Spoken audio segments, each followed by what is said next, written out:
Bem-vindos ao Santa Casa Cast. Olá, bem-vindos ao nosso novo episódio Santa Casa Cast, o novo podcast da Santa Casa. Estamos hoje com o nosso convidado especial, Dr. Leonardo Orlandini. Muito obrigada pela sua presença, pela sua participação.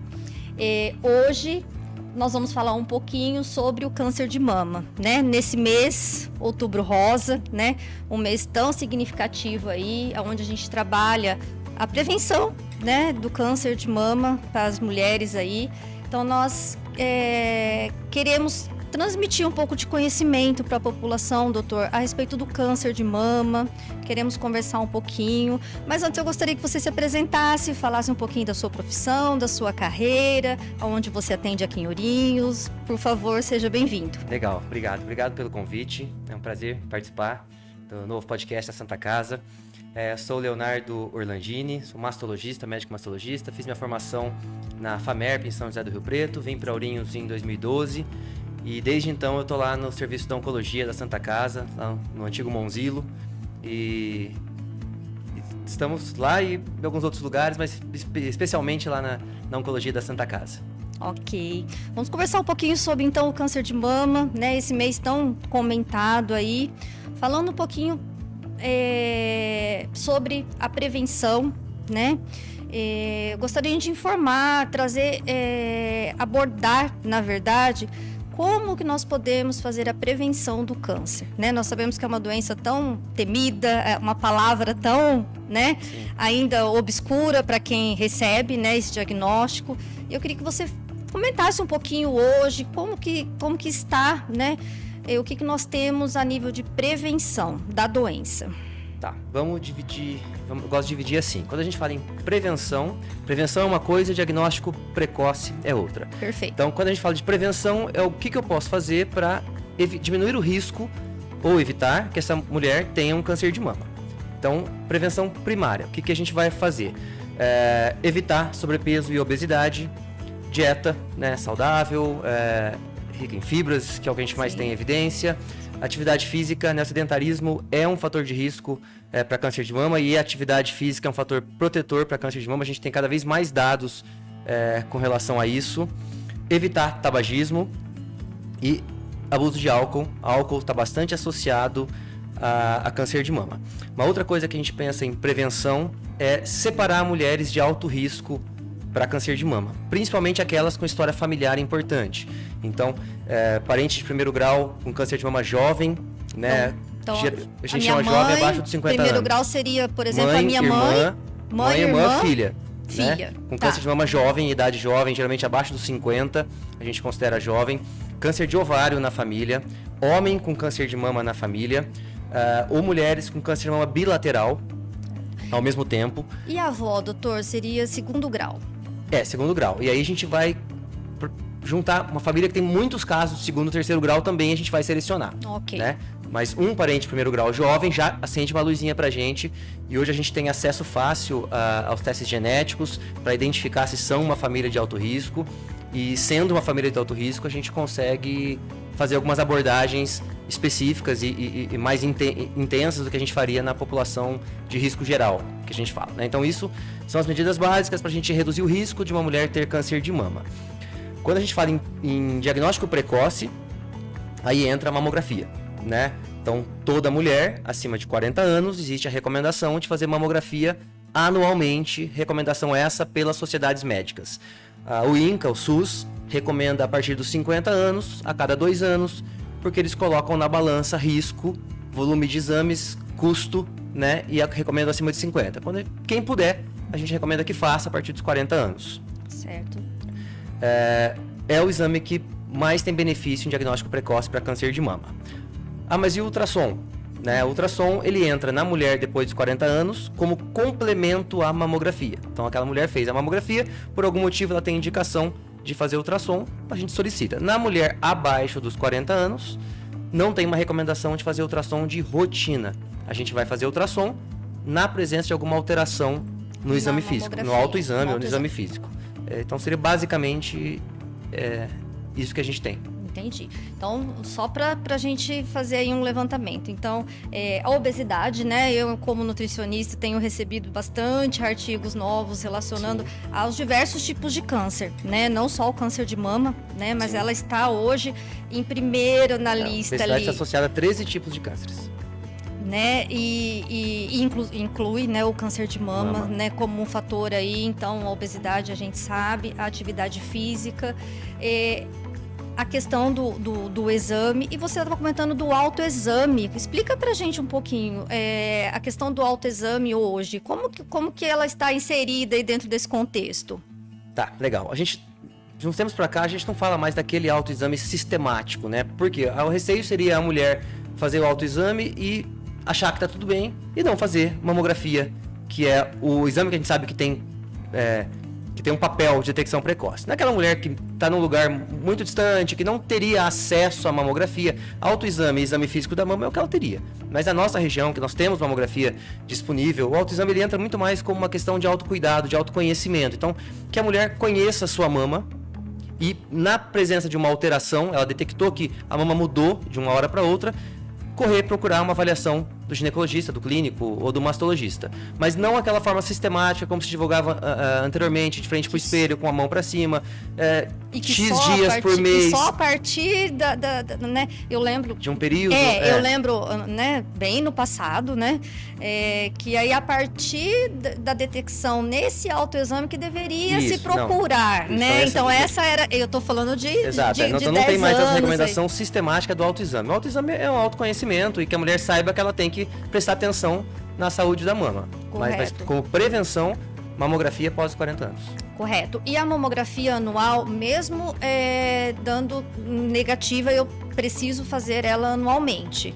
Sim, a gente sabe que anual detecta mais câncer precoce do que bienal, né? Como eu falei, o INCA recomenda a cada 2 anos por uma questão de custo, risco, benefício. Mas para quem tem acesso na nossa região, a gente tem acesso. Sim. Mamografia anual é o recomendado pela Sociedade Brasileira de Mastologia, pela Sociedade Brasileira de Radiologia e de Ginecologia. Ok.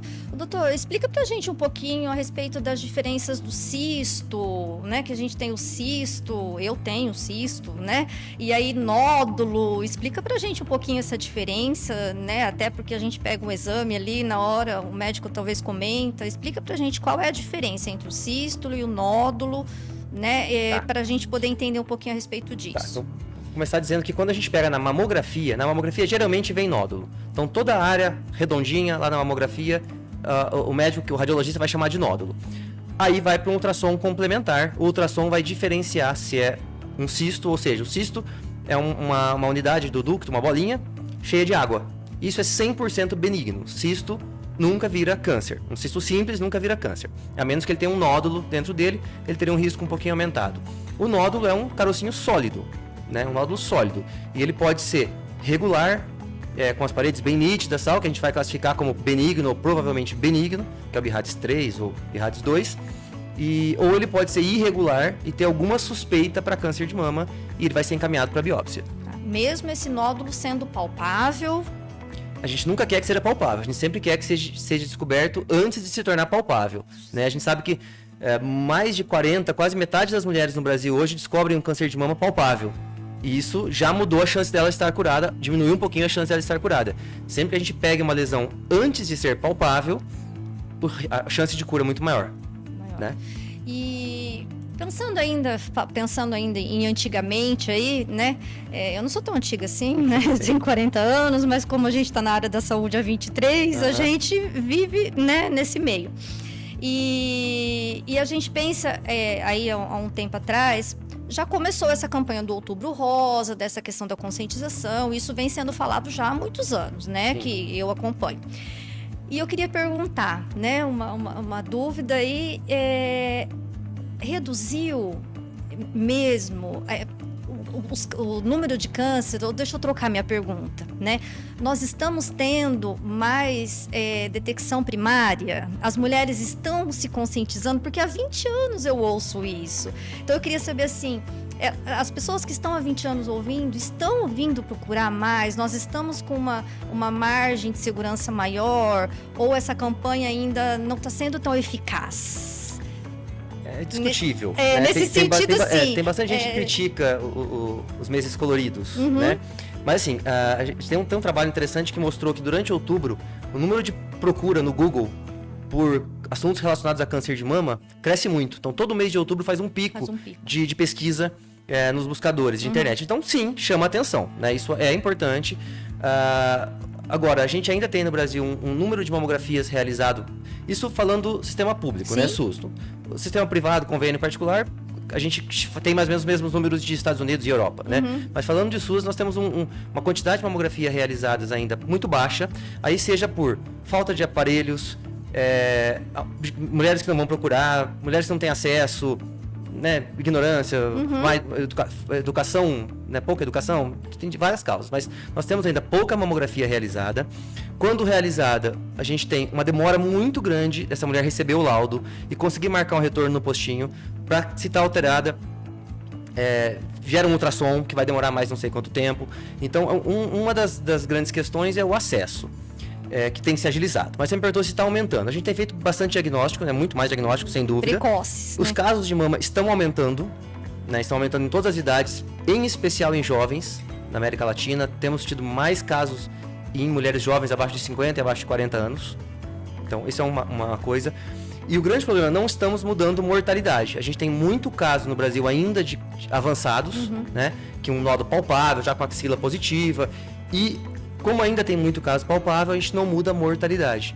Por exemplo, nos Estados Unidos a gente tem um aumento do número de casos, mas uma queda na mortalidade. Sim. Porque eles têm mais acesso a tratamentos e a agilidade, né? Então, essa é a questão. Temos tido aumento de casos e ainda temos uma mortalidade relativamente alta.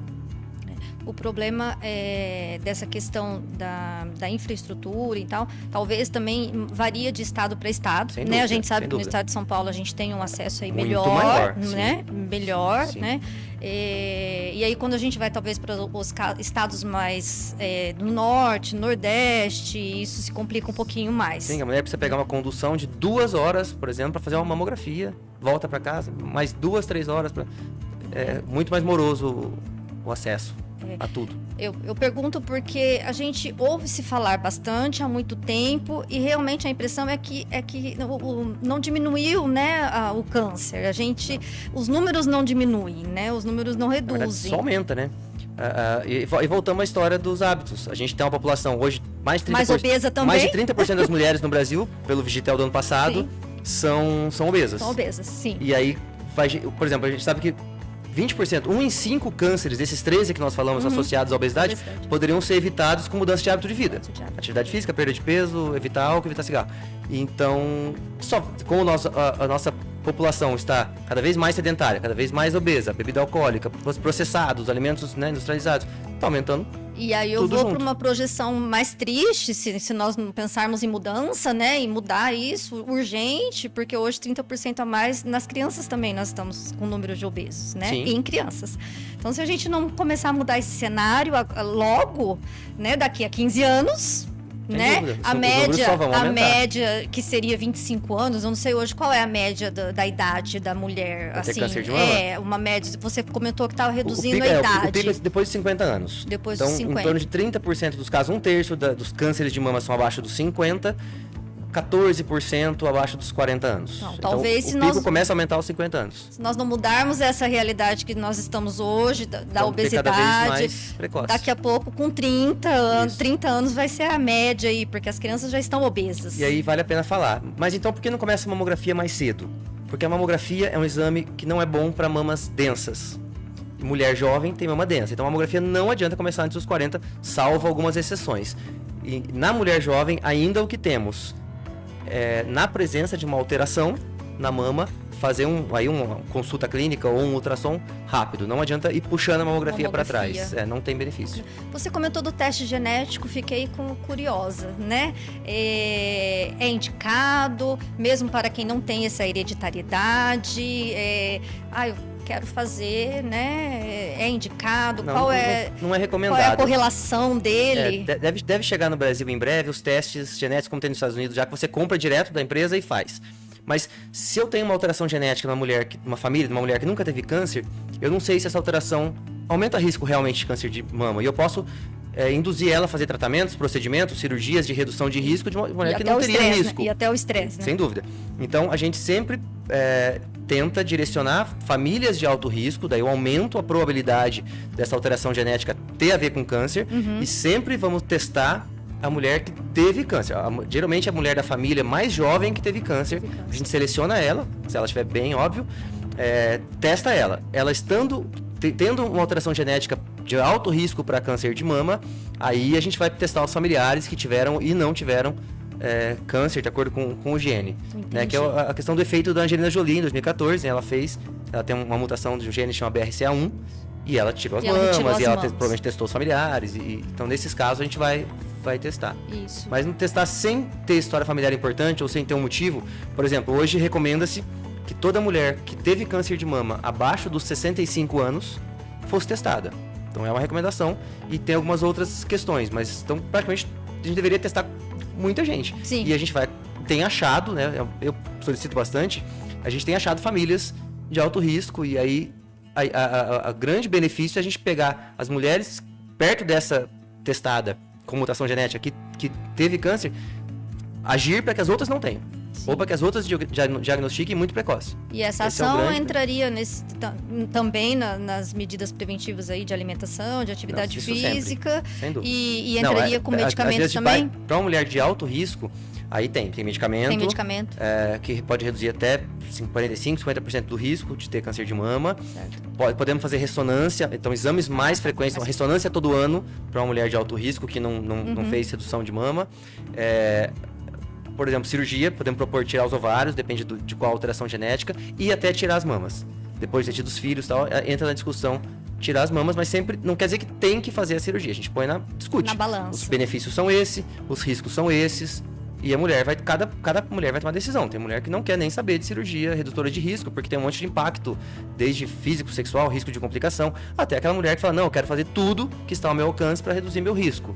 Então isso é uma decisão individualizada, mas nosso papel é oferecer, existe isso, isso tem tal benefício, tal risco, mas uma decisão compartilhada ali. E em relação ao câncer, doutor, os tipos, né? Assim, a gente tem aumentado, os estudos têm diferenciado mais, a gente está naquela classificação ainda do BIHADS, né? Você comentou 1, 2, 3, 4. Como é que é hoje essa classificação dos níveis? Não sei se ela existe, né? Existe um nível, um tipo mais metastático, enfim. Então, vamos lá, você falou 3 coisas. Então, o BIHADS nada mais é do que uma classificação do exame de imagem. Né? O BIHADS é uma classificação do ultrassom, da mamografia e da ressonância.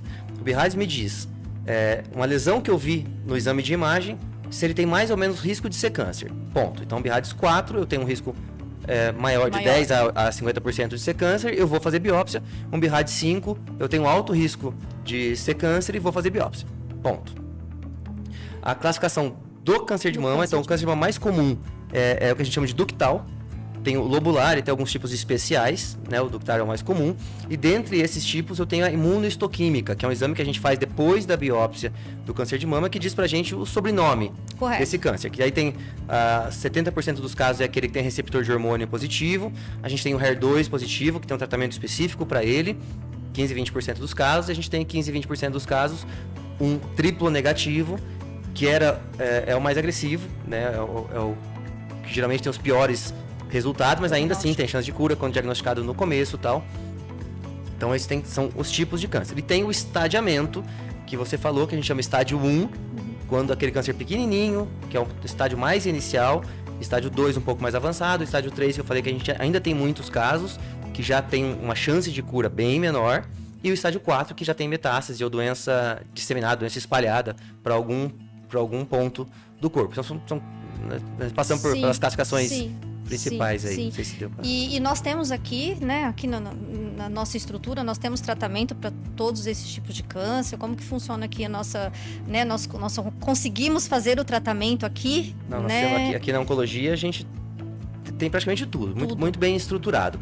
O que nós não temos é tudo para Sistema Único de Saúde. Né? Então, por exemplo, a imunoterapia, que é um tratamento específico para o câncer de mama triplo negativo, não temos disponíveis pelo SUS.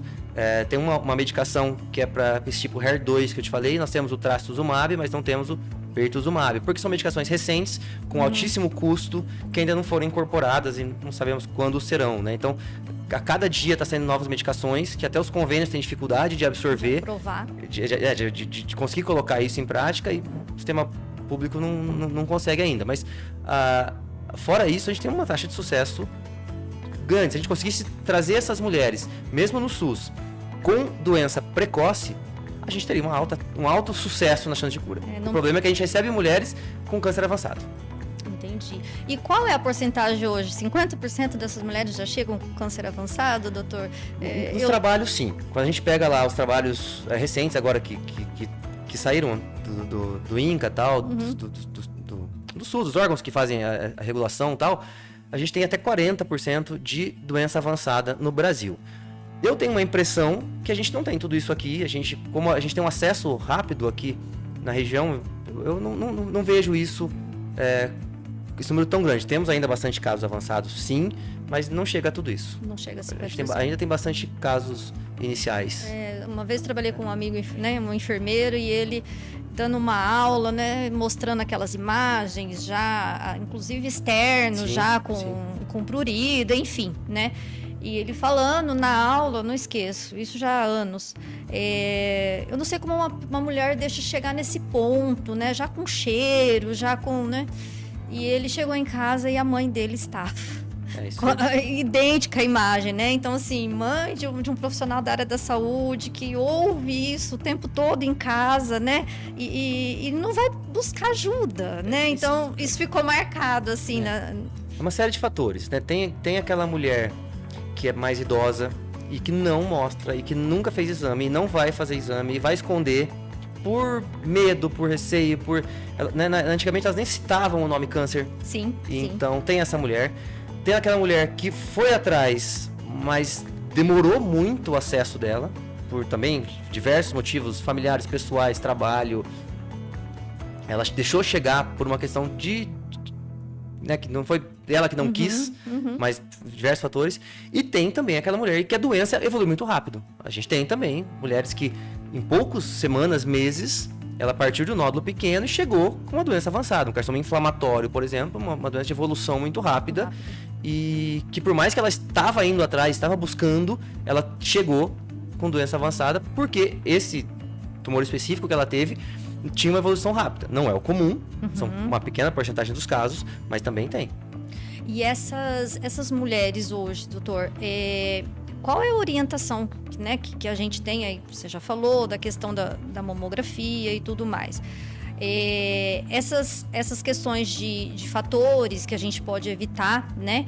Isso vale também para quem já teve o câncer, já teve a cura, e as questões das recidivas. Como que funciona isso? São os mesmos fatores, os mesmos cuidados? Vamos pensar assim, já tratou, já fechou o tratamento, já teve alta, né? Aí a gente sabe que tem aquele período de 5 anos, não sei se é assim para o câncer de mama também, se funciona dessa maneira. Como que funciona essa questão do... Então, ela tendo feito o tratamento completo, né? Porque a gente também vê uma porcentagem de mulheres que não fazem. Não finalizam? Não tomam, por exemplo, aquele comprimido, a terapia endócrina, o tratamento hormonal que a gente fala. Tem uma porcentagem de mulheres que abandonam. A gente tem um índice de abandono no Brasil muito menor do que nos Estados Unidos. Lá eles têm um número altíssimo de abandono, mas tem. Né? Então, aquela mulher que não faz o tratamento corretamente. Mas pensando aquelas que fizeram o tratamento, para mim, a grande arma é atividade física.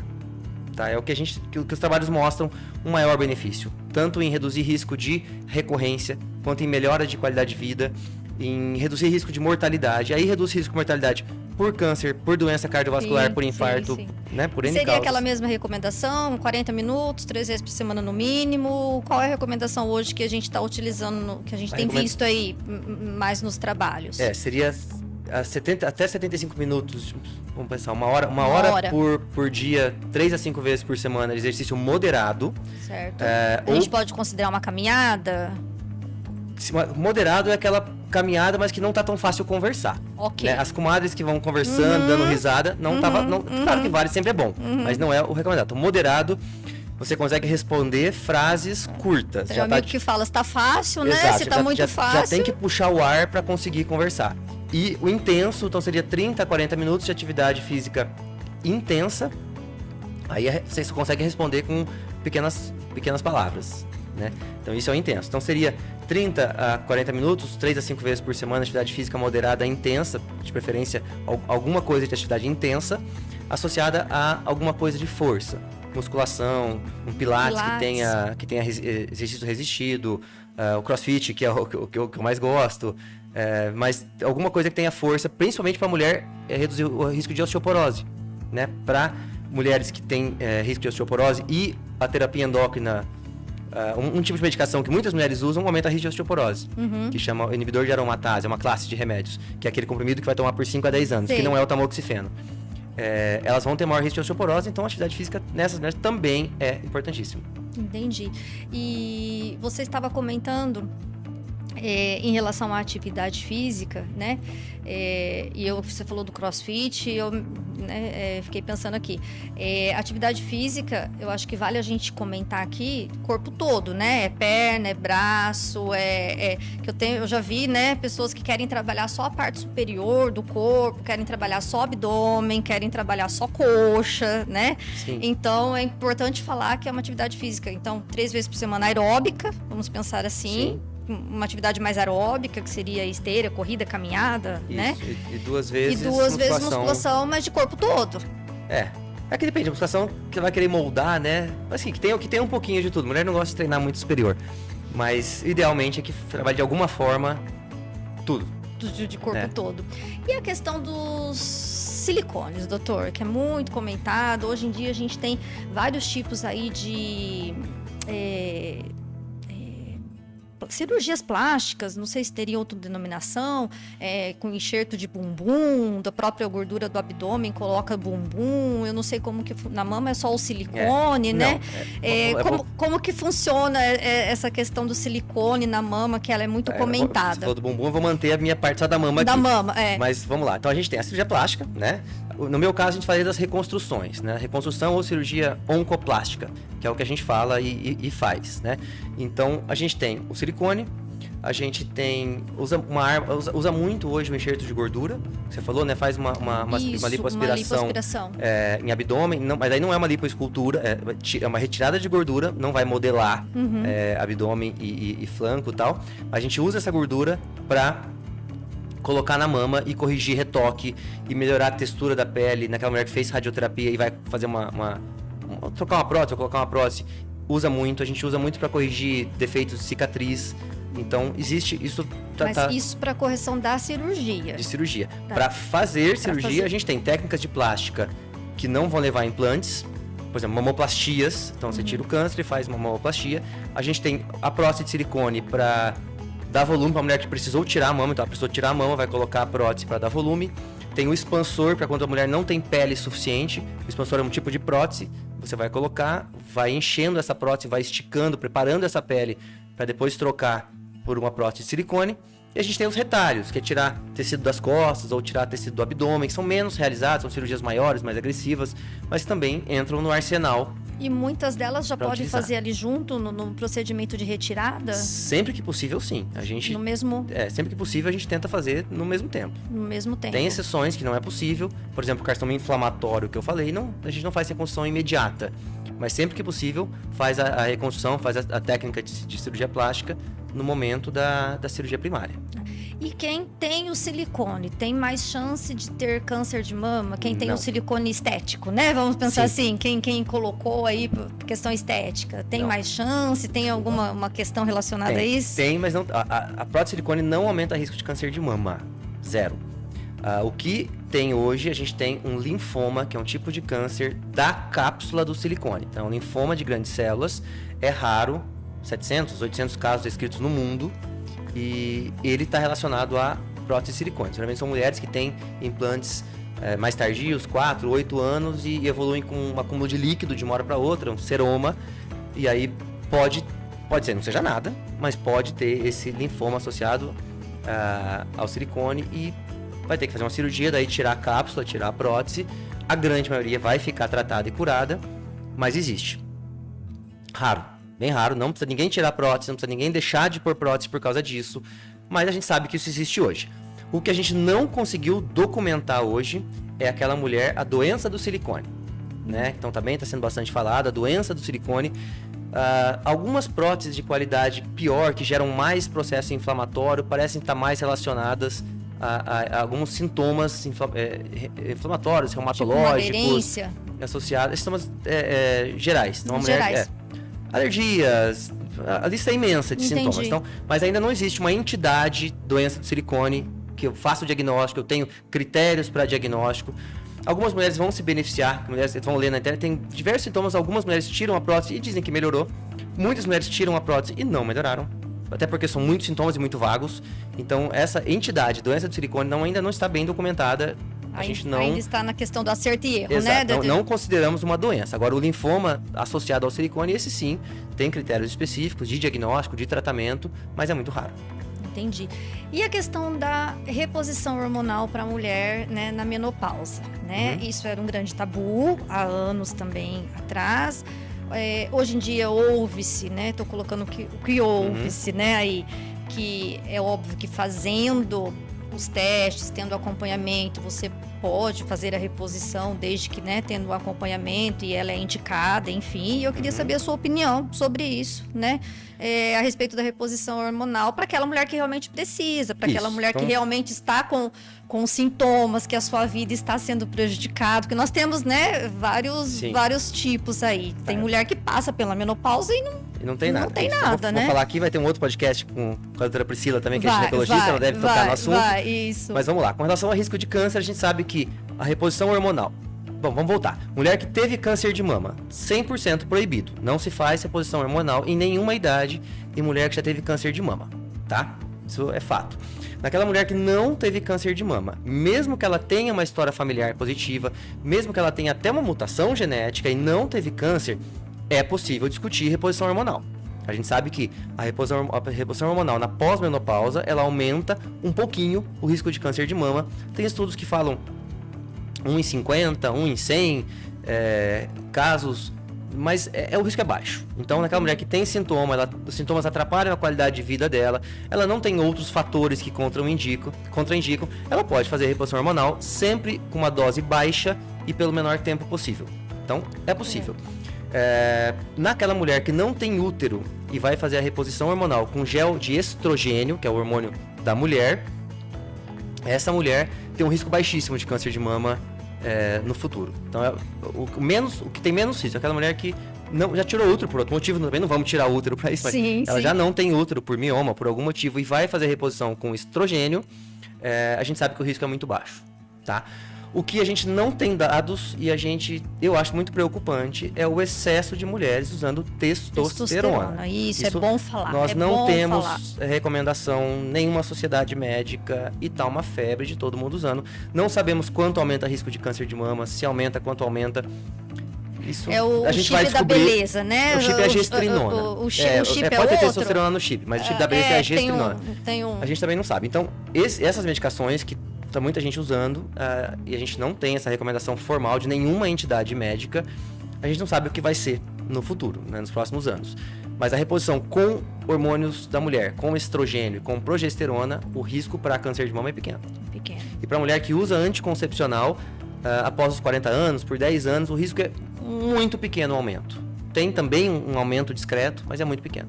Lembrando que sempre tem que estar aí acompanhado, né? Sim, do profissional ginecologista. Acho que a gente tem que ressaltar, não fazer automedicação, né? Porque a gente vê muito, né? A minha amiga toma, o chip da beleza começou assim, né? Porque a amiga da vizinha, da irmã, né?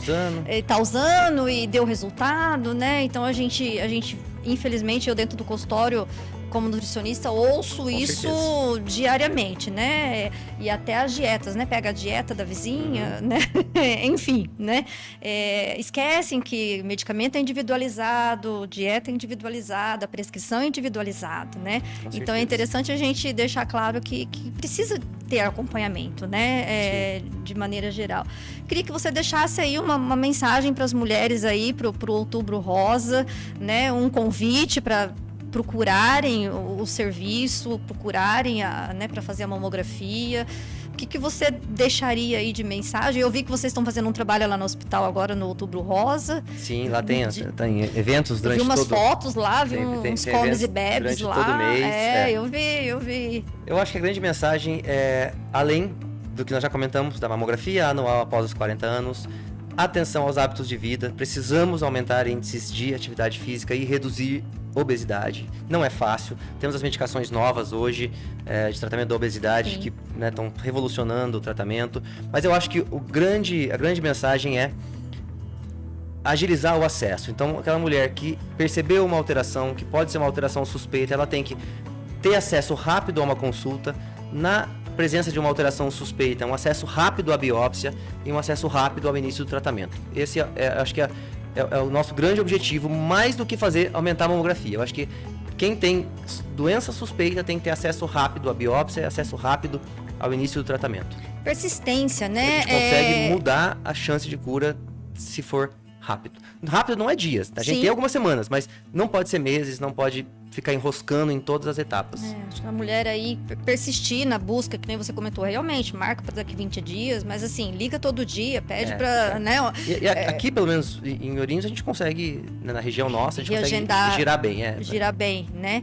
E aquela que vai pelo Sistema Único de Saúde também, né? Tô falando de SUS aqui. Do SUS. Falando de SUS. Do SUS.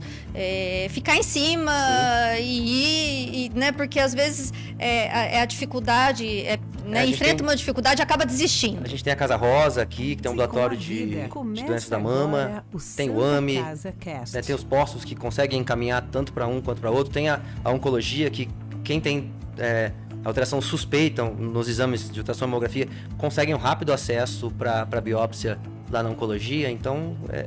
E a gente fala das mulheres, mas lembrando que tem os homens, né? O câncer de mama, né? É bem raro, né? A literatura fala em 1% dos casos, 1% dos cânceres de homem. Não chega a tanto, porque a gente vê muito poucos homens, mas o homem pode sim ter câncer de mama. Geralmente aparece com um nódulo, o homem não vai fazer mamografia, não vai fazer ultrassom, ele percebe um carocinho duro, não doloroso, porque o homem tem muita ginecomastia que dói, né? Então, geralmente, o câncer de mama, quando surge no homem, é um nódulo que começa pequenininho, vai aumentando, indolor, né? Que não dói, e desse caso também tem que ser investigado. Entendi. Mas é pouco, menos de 1% dos casos. Não aumentou isso de tempos para trás, sempre foi baixo. Baixo. Né? Por conta dos hormônios. O homem tem menos tecido mamário, né? Menos unidade ductal e lobular, então a chance é menor. A chance é menor. Doutor, eu queria agradecer, muito obrigada pela sua participação. Nós vamos deixar na descrição os contatos, né, do hospital, o seu contato também, para que possam, né, procurar. E se alguém depois quiser fazer alguma pergunta, a gente encaminha, o doutor vai estar respondendo. Aí. O nosso intuito é realmente, assim, promover a educação no sentido da saúde, né? Esse é o nosso grande objetivo. Eu agradeço o convite, espero ter contribuído aí. Contribuiu muito. Muito obrigada. Obrigada, pessoal.